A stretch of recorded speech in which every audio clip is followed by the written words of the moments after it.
The Football Show on Off the Ball. With Sky. Watch every live Premier League game this season on Sky Sports, BT Sport and Premier Sports. I'm prepared to do anything I can to play for my country again. Do it then. What about your start to the game? It wasn't bad, was it? Why should an honest answer be a mistake? How can a modern day manager not have a mobile phone? Why should he? Welcome along to the Football Show here on Off the Ball. We're going to be hearing from the Republic of Ireland under-21 boss Jim Crawford a little bit later this hour as they get ready for their two-leg playoff against Israel as they look to qualify for the European Championships.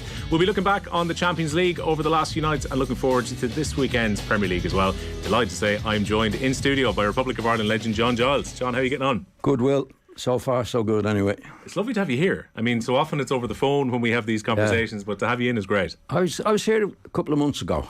But it was as the virus situation has stopped everything. I think I got in 1 week, but I missed it.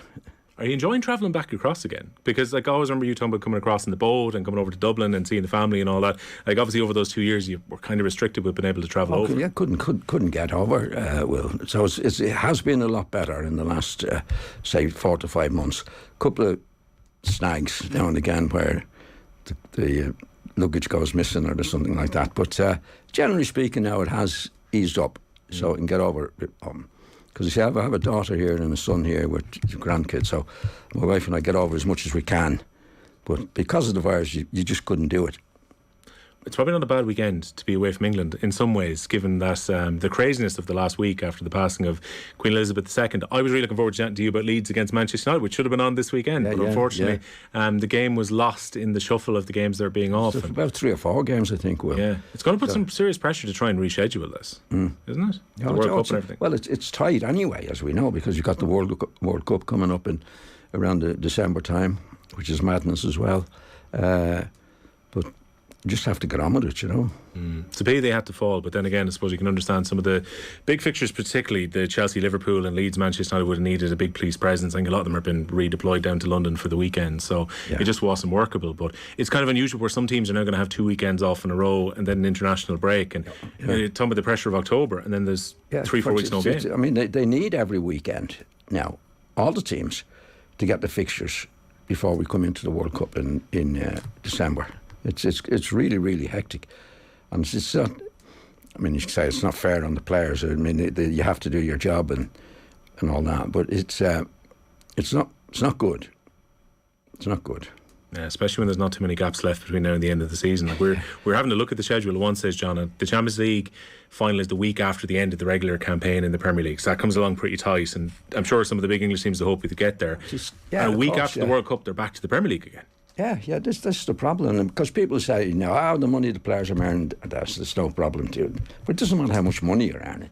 You know, you don't get any fitter with the amount of money you're earning. And once these matches come one on top of the other, which they do, it's very, very, very severe on players for injuries, definitely. Yeah, it's going to be a tough October as well. Most of the teams are playing nearly every 3 days. In some cases, like it's Thursday, Sunday for some of these teams, basically for the next month once they come back from the international break. So, it's not easy. So one of the teams that might benefit, I think, from a little bit of a break though might be Liverpool, because of the injuries that they had. And you were talking to Nathan last Thursday about the hammering that they'd taken in Naples against Napoli.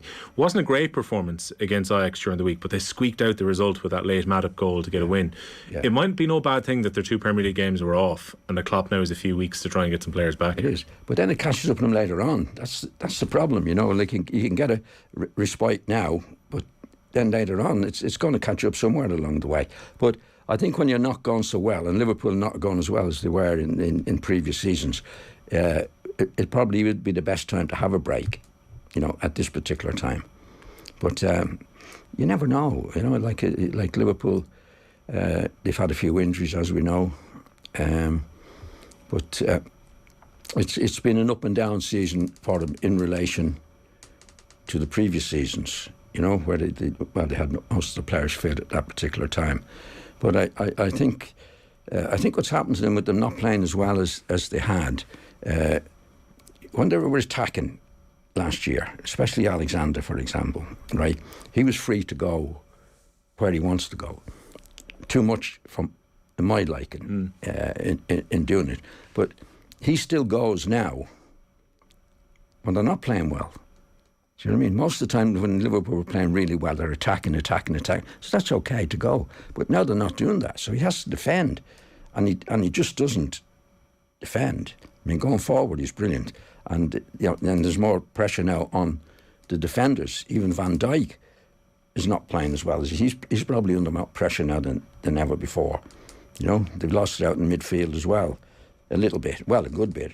I mean, Thiago's probably the best they've got. Yeah, I thought he was really good on Tuesday when he came back in. He makes a big difference.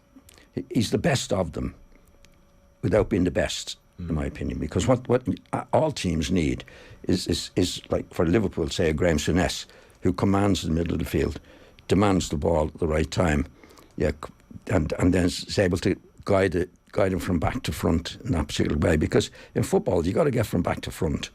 But in those time, you're going to knock it long. It's not going to work. So there has to be some intricate play and like they used to call it, the old schemer in the middle of the field. They don't have anybody like Thiago is the best they have at it, but he's not up there with Graham Souness and some of the great players that I've seen in the past. But he's the best they have in it. But he gets a few injuries as well. Yeah, and when I think back to when he wasn't available and Fabinho wasn't there, you go back to the Man United game at Old Trafford when you looked at the way they were passed through that game, where Henderson and Milner had particular problems because you had two issues. Neither of them were really able to advance the play in the way they would have a few years ago. Milner particularly, just age seems to have finally caught up with him. And then that subtlety of pass wasn't there that you get with, say, Thiago being in midfield. No, he does it better than anybody else. But he doesn't do it as often as he should be doing. Do you know what I mean? Like I'm going back a long time. Graham Souness was a great player. And when you get a great midfield player, they know when to do things. Like sometimes you just slow it down. Sometimes you hit it, like, you know. And that's somebody that's actually controlling the game. You know what I mean?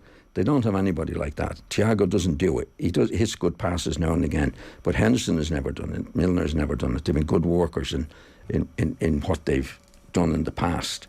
But it's different because, again, you look at Liverpool, you say, has the morale gone? You know, like morale in football is very, very fragile. You know, I played in certain situations. Actually, when Brian Clough came to Leeds, for example, we just won the league at that time. 44 days, we were finished. We were nowhere near. We got to the European Cup final that year, but he was gone. We were gone. And we were a close-knit group. So I'm just saying that in the situation, maybe the Salah situation where he's got a big increase could be a problem. Could be a problem because other lads are playing with him. You know what I mean? And he's probably earning a lot more than him now. And it does happen in football.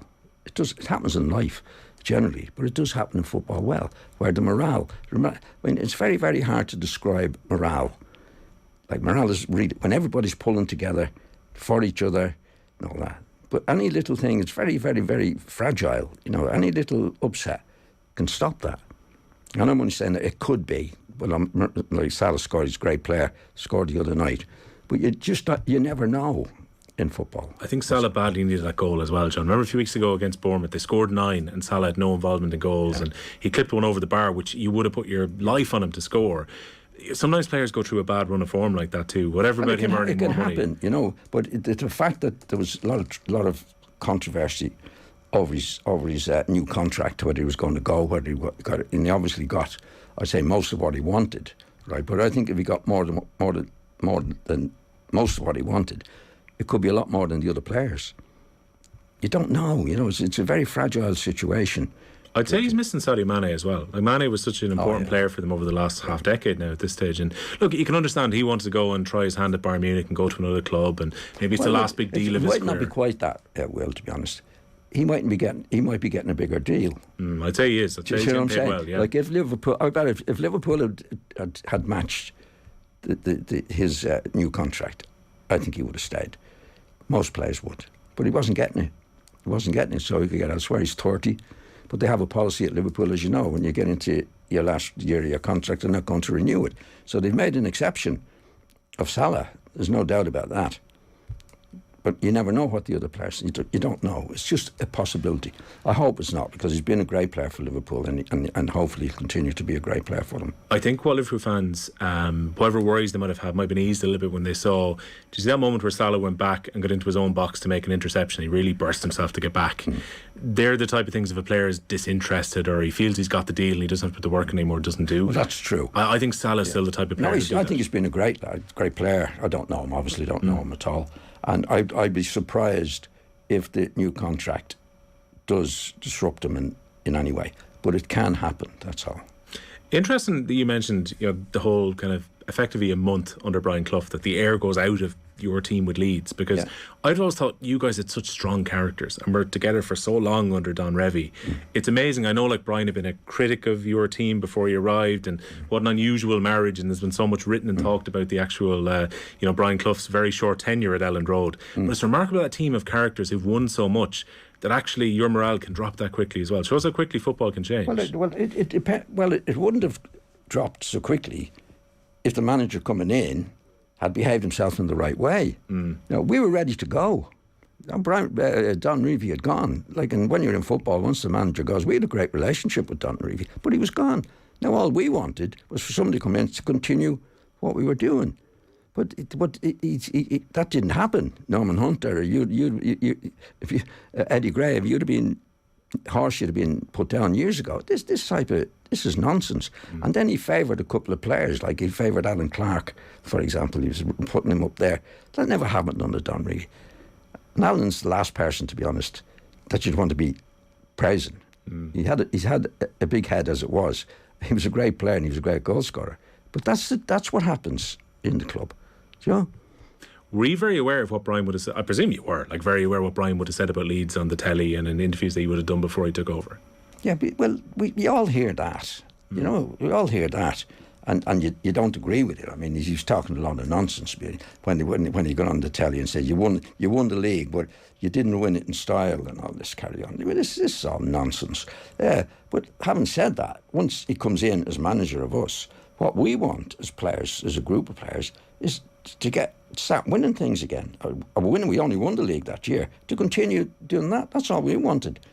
We didn't want to love him, but we didn't want him to be saying, get your medals and throw them in that bin over there. I mean, that's only human nature. How can you play for somebody like that?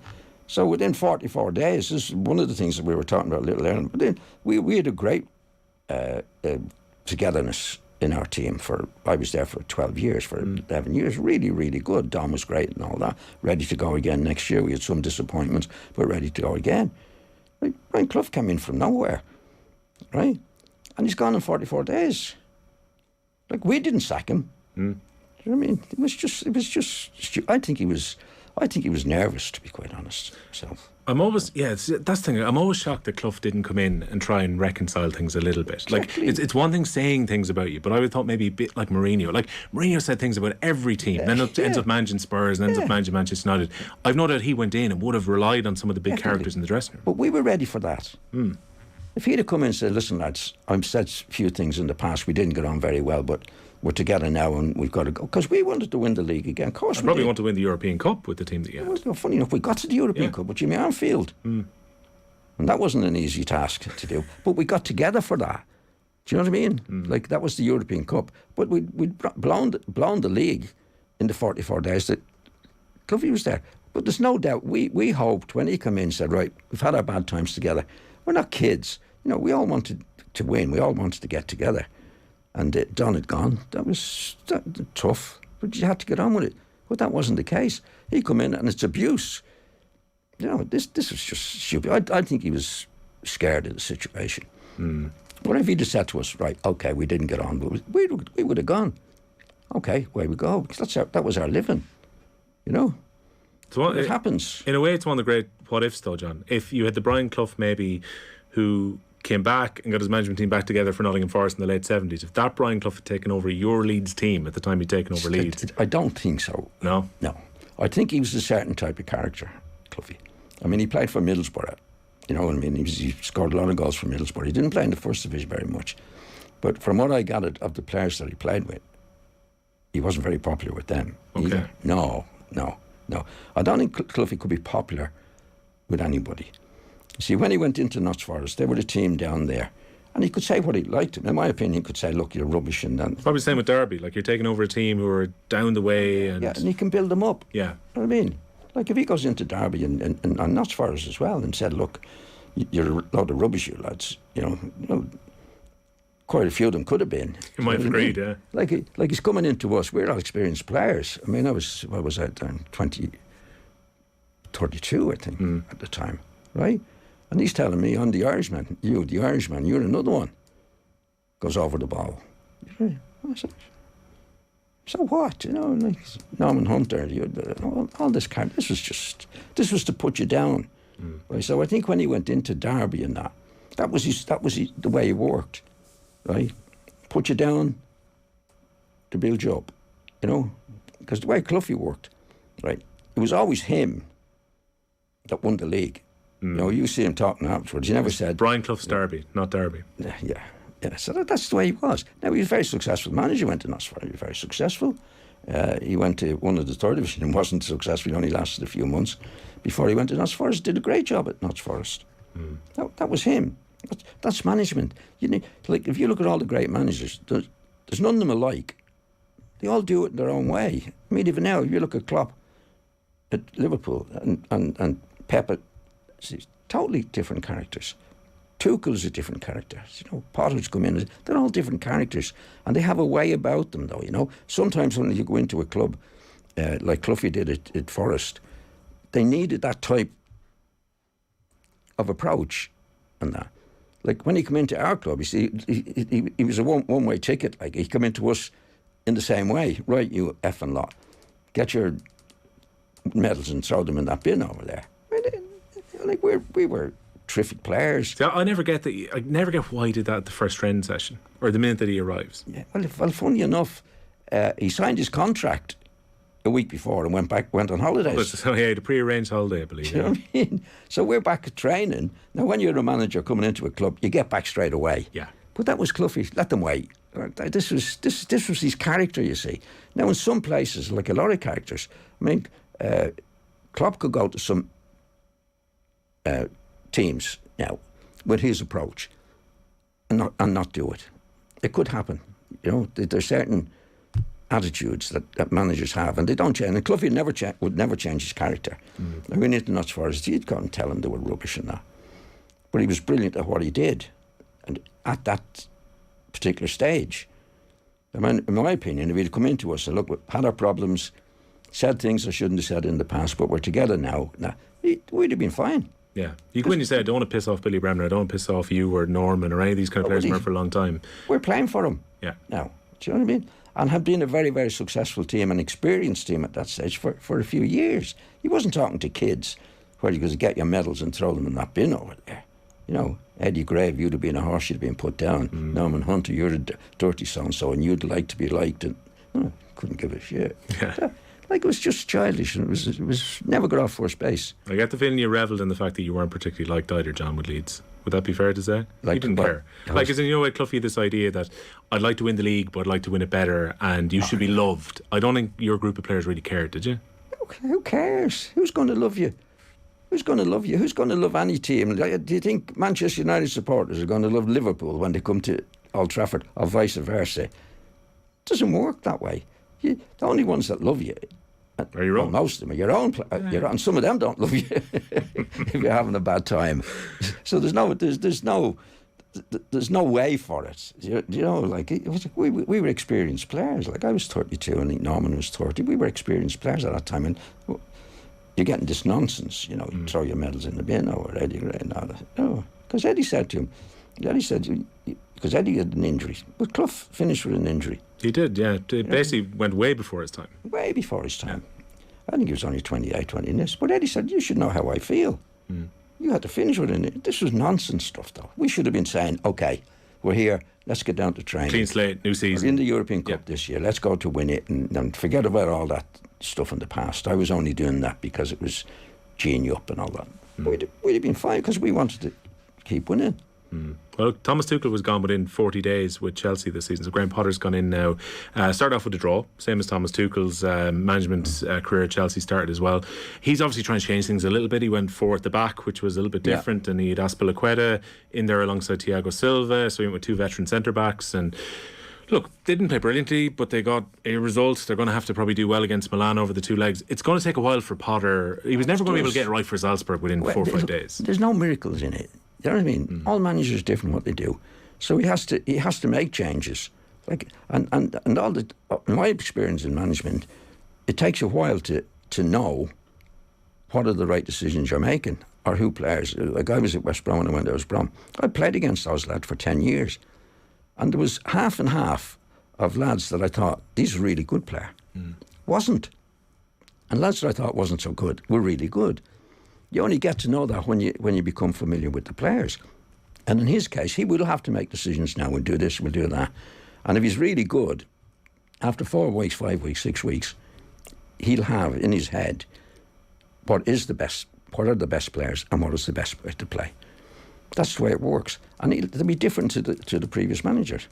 It's a very unusual situation too that he comes into, where I think it was 280 million was spent to revamp this squad, and Tuchel was the man who in theory was in charge, although Todd Bowley seems to have had a lot of the decision making on it. But you think of even Aubameyang, who Tuchel really wanted, and now he's number 9. The Potter arrived at a time when basically he had no time to shape the squad himself. He's playing with another man's squad right now. Well, that happens when you go in as a new man. But the problem, you see, I think Tuchel is a highly strung guy that didn't get on with the American guy, right? But it does happen. You see what happens in football. These guys are wealthy guys. And the most important thing in football as a manager, right, is you have a vision of what you want on the pitch. That's what you want. This is the way you want the team to play.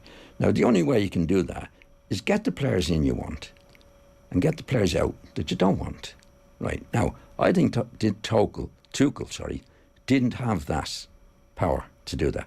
I think this, if you look at what they've done, I think this American guy come in, and there was murders. He wanted to sign Ronaldo, and Tuchel said no. Now, he's an immediate enemy to this powerful guy. His attitude is, I'm paying you, right? You're working for me, and you're telling me you don't want this and you don't want that, because that's what managers have to do. Now, if you look at the situation with Tuchel, apparently he was head coach. He wasn't manager. Potter's gone in as head coach. Now, that's very, very significant. I haven't seen much in the papers about it, because when you're a head coach, it means I get the players. You coach them. And you coach them. Right? Now, this is deadly. It's 90% of the job in management, in my opinion. Every manager has a vision. This is the way we're going to play. And to be able to play that way, you have to get the players in you want. So if somebody else says, no, I'm getting you that, you say, well, I don't want that. That's not the vision I have of it. But these guys are powerful guys. Look, don't start giving me problems. I'm paying you, and I own the club. And I think that's what happened to Tuchel. I think Tuchel was a highly strung guy. And I think from the time these guys came in, he was up against it. There's also an argument made as well, John, that if you've got Graham Potter, where this is a dream job and it's a big step up for him, like he's gone from Östersunds not that long ago in Sweden to now managing Chelsea, which is a huge jump in a short period of time, compared to Tuchel, who is a coach who's been at PSG, who's been at Dortmund, who's won a Champions League. Yes, but sorry, I got to interrupt you there, but this wasn't the setup when he came in. Yeah. This is a totally different setup, because Abramovich is gone. So he's walked into, I think, have you go back in time, and this was the situation at Chelsea, he would have said, forget me. I'm not taking that. Now, you're right about Potter. Potter seems a good lad. He's done a great job at Brighton. He's done a really great job. But he might be looking at it, I'm not going to get the power, but I'm going to get 20 million. Yeah.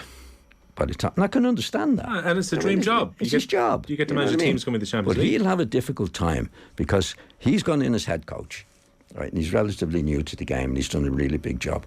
So I can't see this American guy, and a couple of, but the American guy particularly, I'd say could be in his head, Potter would be ideal for him.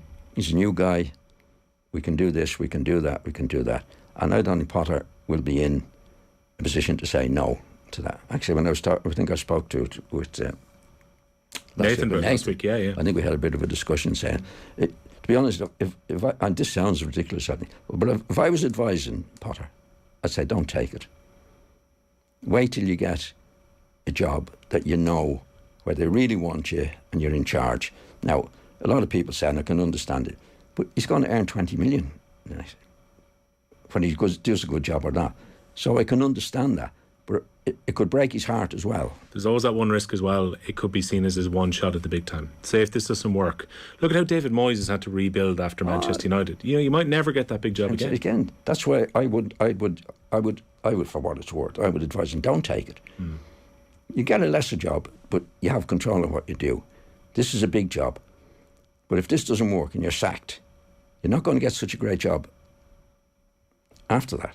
So it's now a lot of people. He's going to get 20 million. Like he's probably signed a 2 or 3 year contract. I would imagine that's what we think he would do. And a lot of managers go into that position thinking, I can change it. I can do it. Now I've come across that doing that, and I've never seen a change. I've never seen a change. Tuchel didn't want Cristiano because he was worried that Cristiano wouldn't press and had to be part of the system. Haaland is really the opposite of Man City's system. But when he does what he did last night, like that remarkable Johan Cruyff style goal, the athleticism to be able to get his foot up that high and to be able to finish in a way that so few players would actually be able to do. Maybe Zlatan is about one of the only players that could actually do that finish last night. He's fantastic. He's incredible. Yeah, but he's only 22. You see, Ronaldo's 36.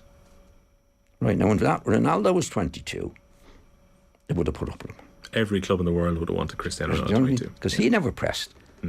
Ronaldo never pressed. I remember Ronaldo first going into Manchester United team. I think he was playing the right wing or the left wing, and I thought he was a lazy so-and-so. I didn't see the Ronaldo that he became, that you live with him. You know, I thought, well, he should be getting back the same as everybody else. But Ferguson did that. Ferguson allowed him to do what he wants to do, and he's still doing it now.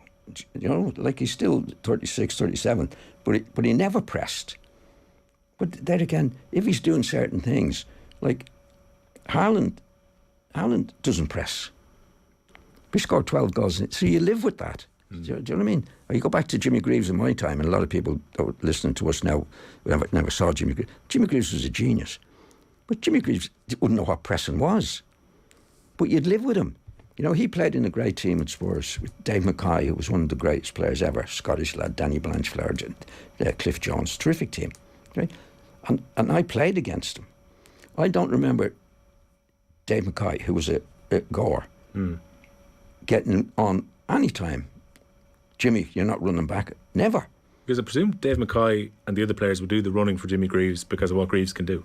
As long as Greaves was doing what he did, you live with him. You know, when I played, I used to try and demand it and say Joe Jordan, I'd get back into that. You know what I mean? But if I was playing with Jimmy Greaves, I wouldn't say anything to Jimmy Greaves, because he's going to score like 40 goals a year. I mean, his goal scoring was and he was a genius. He was brilliant, you know. But he's not going to chase for you. But there's certain players you can live with, you know, like Ronaldo. You could live with, right? Our genius at Barcelona, Messi, and he does his fair share, but he doesn't go around tackling. No, even watching them last night, John, they were away to Maccabi Haifa where they'd be expected to win. Mbappe, Neymar and Messi did no running for their team whatsoever. The three of them just stood up at the top of the pitch. They all scored though. Yeah, you live with those guys. They're geniuses. Do you know what I mean? I didn't see that in Ronaldo. I thought he was a lazy guy when he was playing for Manchester United. First, wasn't running back in that, and then obviously when he went through his career, so you live with that guy. But like Greaves was the one. Dennis was more aggressive. Law and Greaves were the great players in my day, but they were totally different. And that's the amazing thing with football. There can be 6 great players, all different. Like Jimmy Greaves was different to Harling. Now Harling is different to Messi. Haaland is so unusual as well, John. To have a guy that's so physically imposing, like at a young age as well, like he's really stocky and well built, but he's got that yard of pace as well. And he's so clever with his positioning too. Like, I think for Man City, this is what they have been lacking in the number 9 position. We saw some games in Europe since Aguero went. Yeah, they went out where they had no strike. Well, Aguero never killed himself chasing around. He just scored goals, as they say in football. I mean, what does he do? He just scores goals. And Haaland's the same. But he's amazing because he's 6'5", I think, right?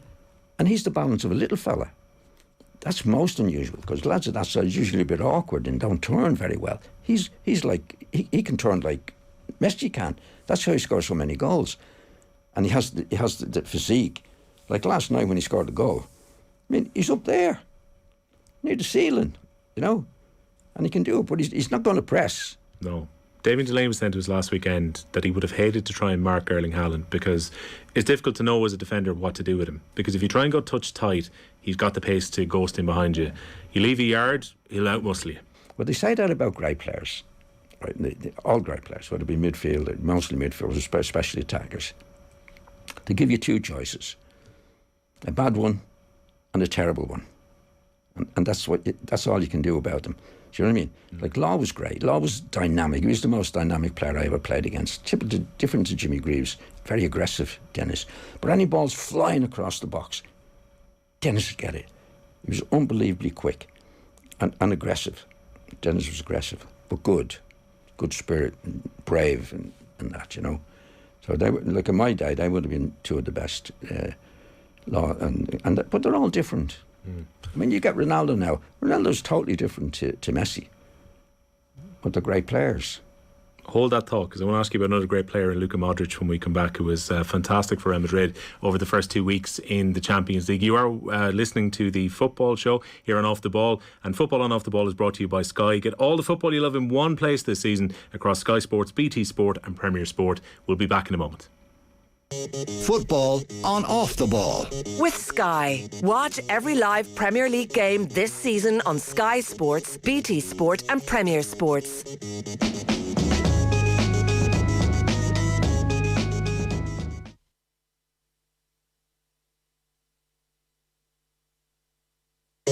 Football on Off the Ball. With Sky. Watch Premier League, Women's Super League, EFL, Scottish Premiership and much more. Live on Sky Sports. Welcome back to the Football Show. We are in the company of the great John Giles. John, I was going to ask you about Luka Modric, and then you told me during the break you played against Alfredo Di Stefano, which I was wondering if your careers would have actually overlapped. Well, just about. There was. I was playing for Manchester United at the time. So I got into Manchester United team when I was about 18, 19. And they had played against Real Madrid in the European Cup and were beaten in the semi-final. So there was a thing between the two clubs that they played friendly matches. You played in Madrid one year and you played at Old Trafford another year. I think Real Madrid were very good to them after the Munich disaster as well, weren't they? Like Real Madrid were like the team in Europe at the time. They won the European Cup 5 years on the bounce. The first 5 cups.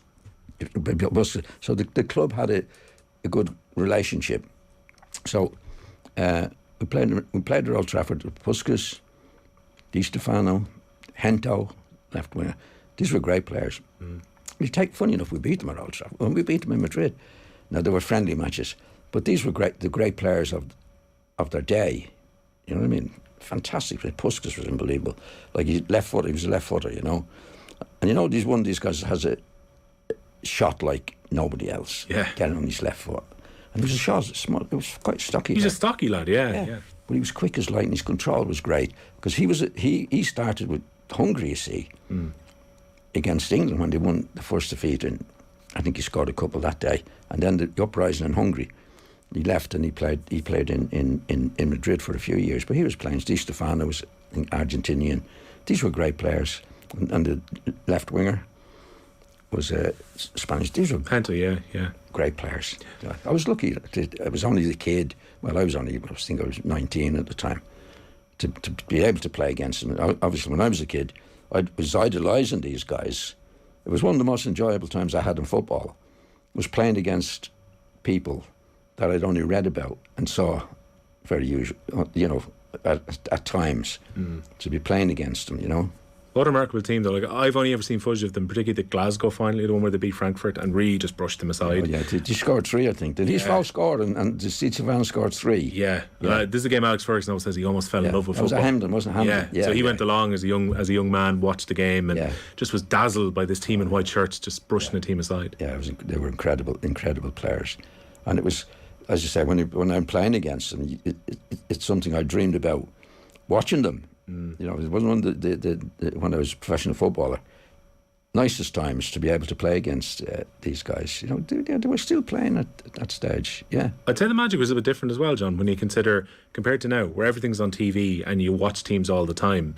When Europe came around back then, there was a real kind of magistry and mystery about it all that you wouldn't have seen this team.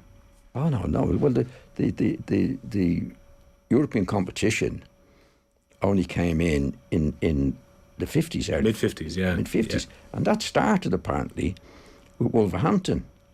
Wolverhampton were a great team at that time, and they used to play the top teams under the lights, because most teams didn't have lights. Old Trafford didn't have lights.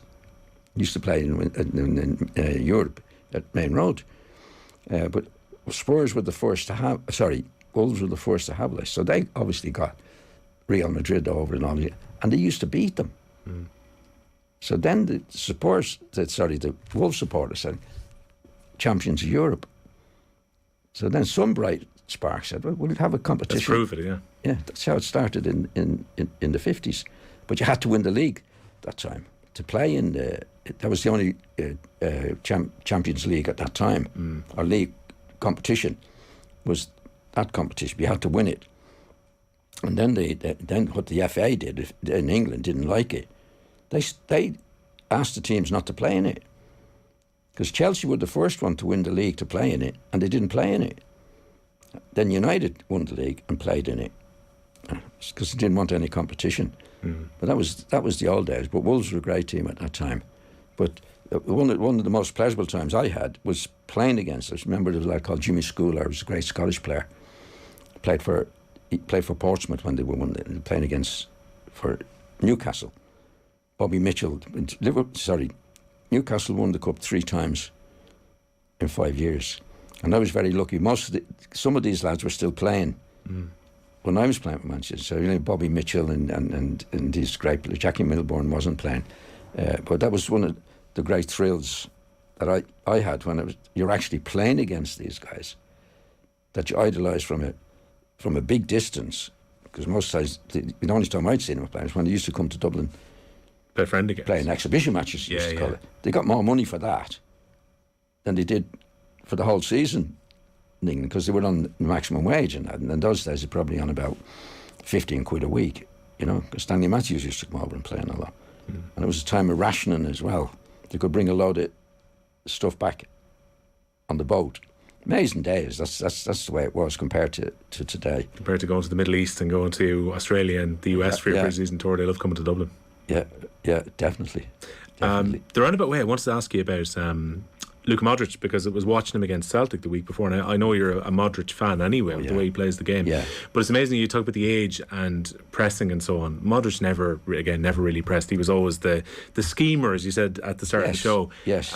It's remarkable how he can still do his thing so well now. Like against Celtic, when that game broke down a bit in the second half, Modric knew exactly where to be all the time. Well, you see, he's a midfield player, right? Like what they ask in recent times is the forwards to be pressing. Like in my day, he used to press a bit, but not so much as in recent for the last to do in recent time. But midfield players are a breed apart in terms of one of the what makes Modric great, would make him great, is his positional sense. You hear people talking about positional sense. I mean, you look at a football team. There's 22 players looking for space. Right, because people say football's a simple game. Football's not a simple game. It's quite a complicated game. There's a certain amount of space. You're a midfield player. You have to make that space. People are trying to stop you in that space. There's only one ball on the pitch. So when you see Modric, what most people do, people follow the ball on the pitch, which is what we should be doing. But nobody follows Modric just to see how does he get into that space. It doesn't happen by accident, right? It's a gift he has to know if the ball's out in the right wing, he can't get it. But where is it going to go? Right? So most times he'd be in this position where it's going to go, and it looks easy. Plenty of time, plenty of space. You can have a look up. And you find with players like Modric as well, after the first touch of the ball, they've got a lot more space than they had before they touched the ball. Now, when you get a bad midfielder, and he touches the ball, he's less space than he had before. There's always people around him, and like great players like Modric, they're looking up. Where am I going to pass it? That doesn't happen by accident. So no matter how old he is, all he's got to do is keep his body in good condition. Because the more he plays, the better he's going to get. Every match you play, you should do, well, every match most people do, great players play, they learn from it. Right? So the more he plays, and you never stop learning, right? So the more he plays, the better he's going to become. All he's got to do is keep his fitness. And he's a fit lad, isn't he? Yeah, he is. And he's never been the most physically imposing, so therefore he doesn't have to worry about that physical side to his game. No. But he can execute, John. Like, you think back to last year, remember that ball he played against Chelsea over the top for Rodrigo at the outside of the boot? It's just, he's a beautiful passer with the ball too. But that never goes. See, with great players like Modric, he can pass the ball as long as he can run around. Because if you get older, you lose your fitness and you lose that. But he's obviously looked after himself. And what with Modric, what you find, the more he plays, he never stops learning, right? So he plays 100 matches, say, right? He learn an awful lot more by 200 matches or 300 matches. And that's how he lasts, because he'll do less running. When he'd started first, he'd be running around, right?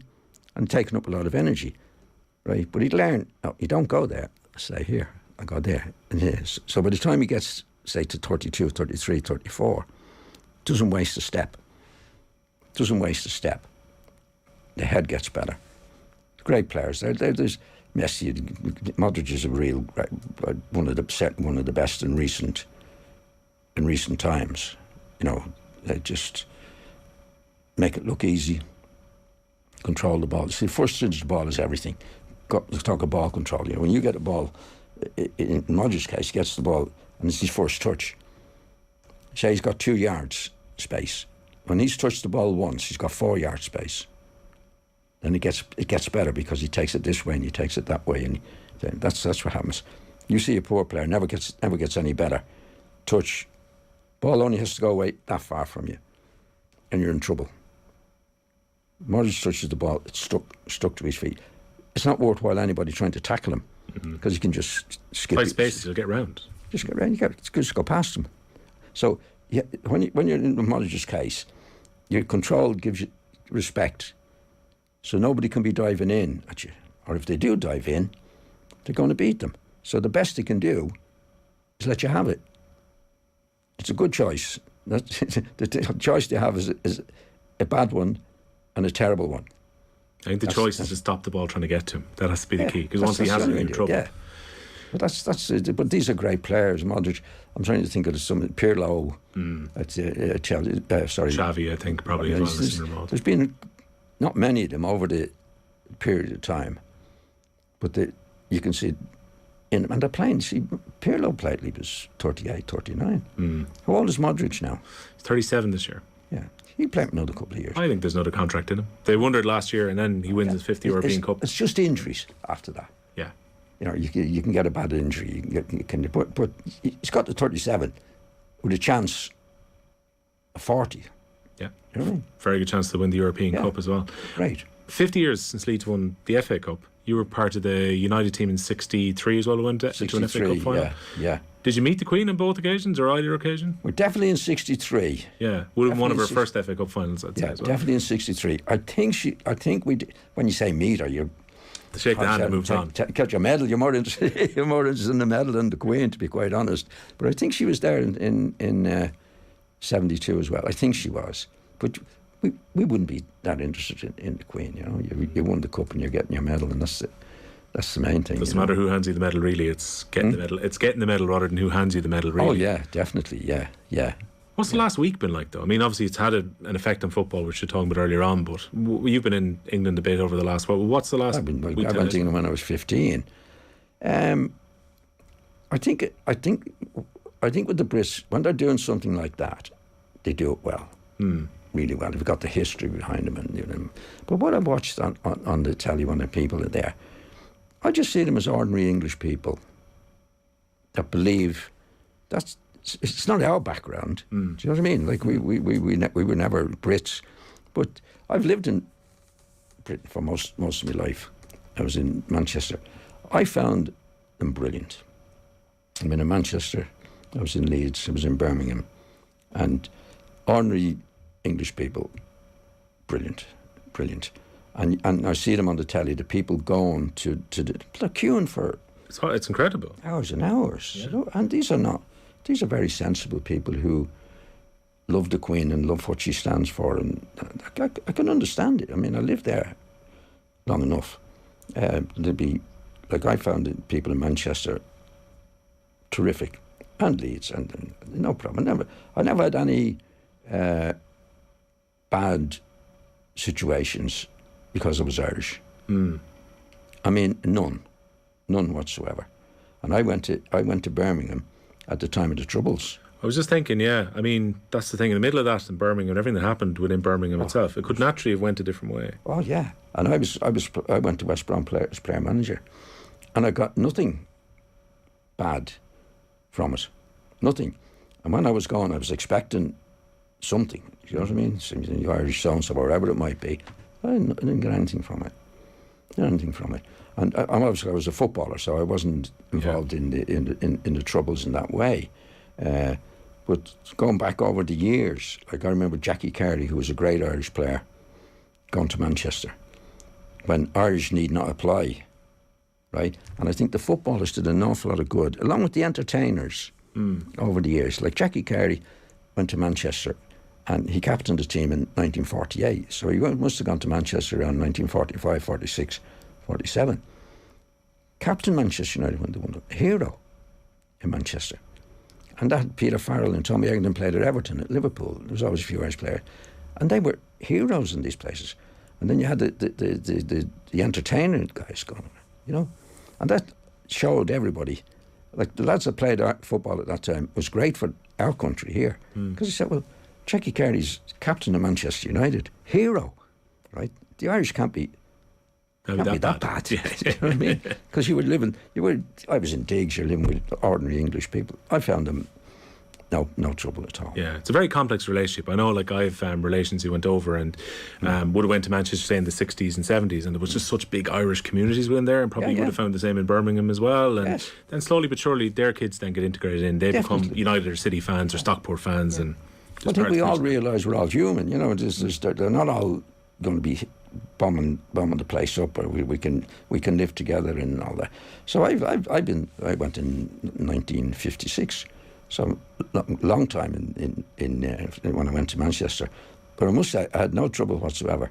My father wanted me to work in a factory to learn a trade, which was never going to happen. So I was working with ordinary Manchester lads, and it was a strange situation. I was obviously working with them. I couldn't understand a word they said. They understand. I had my broad Dublin accent. They couldn't understand a word. And I was thinking, how am I going to get on in this place? But obviously they got used to my accent. I worked there for a year. They were brilliant. Brilliant. What you really need to do is find Dermot Gallagher. I don't know if you've heard his Dublin accent yet, have you? Do you see him on TV from time to time? I remember he was the referee in the 90s and 2000s. He has an Irish accent and an English accent. He was what, sorry? So he's got an Irish accent and an English accent. So he goes to the Republic of Ireland games quite a bit. He's a regular. Grew up in. Not a singer or anything. No. He was a referee. Referee. Oh, right. Yeah, you might see him on Sky Sports from time to time breaking it down. And he's got this lovely kind of Midlands, slightly posh accent that he uses on the TV. Yeah. And then he's got a broad inner city Dublin accent when he talks to Irish people. When it suits him. And the thing is, when he talks to Irish people, it gets amplified as well. The listeners a few years ago couldn't believe it. Dermot Gallagher was on, and next thing you're thinking, they're watching the YouTube video going, who's this? That's not Dermot Gallagher from the TV. But what happened was, when he started to work in the TV, he was encouraged by people to just kind of tone down the Dublin accent ever so slightly. Go along with it. He's got a TV voice now as well. You know, we've got the best researchers possible on this show. They've just told me that you were third up to get your medal from the Queen. Bremner was up first, Jack Charlton was second, and you were third in 1972. I don't remember that. So there you go. I was more interested in the medal, but it was good. There was Centenary Cup final. It was 50 years this year, actually, since the Leeds Cup final. Who knows? Maybe Leeds. That's how quickly it goes. Maybe Leeds can have a good season and get back in contention. It's hard to know, though, isn't it? Fingers crossed. Yeah. Want to ask you about Ireland as well. We'll be talking about Jim Crawford in a few minutes' time here in his piece from earlier on. The good news from Ireland, you're looking to go along to the game against Scotland, or do you have an invite to go along? You were telling me. I'm going on the 27th of this month. Actually, it's sort of a celebration. Alan Byrne is the doctor, And I've known Alan Byrne since he was You would know his dad, I'd say, as well, did you? kid. He's great. He's a great lad. He's done a great job. He's a great doctor. He's great for the. I know all the footballers love him. He treats me when I'm here. Him and my father. His father grew up together in Norman Square. Right. And Johnny was good, very good footballer. Played for Transport.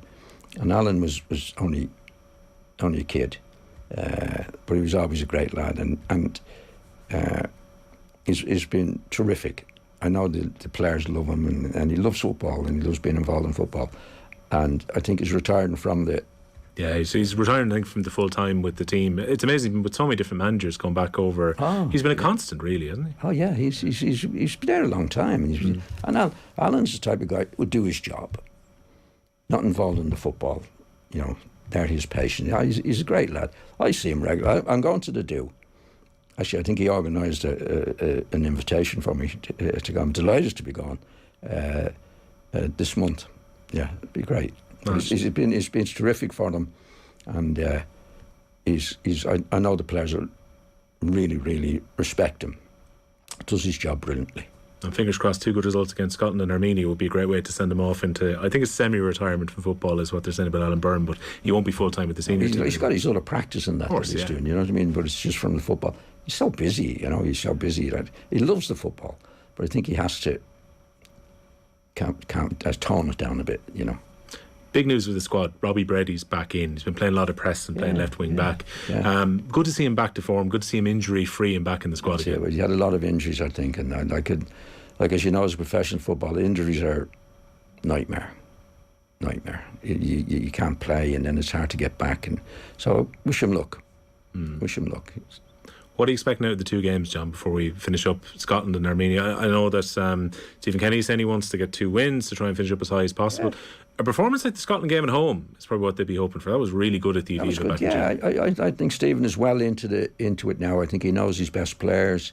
It takes a bit of time at international level because you're not like a club football. So he had some recent results have been really, really top notch. So fingers crossed now that can continue. John, enjoy the game in Glasgow in a couple of weeks. It was my pleasure to have you in studio again. Great to chat to you as always. You're very good. You're very good, Will. I enjoyed it. It was good. Many thanks to the great John Giles. We can hear now from Jim Crawford, the Republic of Ireland under-21 manager, who spoke to Ash O'Reilly a little bit earlier today. They've got a crucial couple of games coming up against Israel as they look to qualify for the European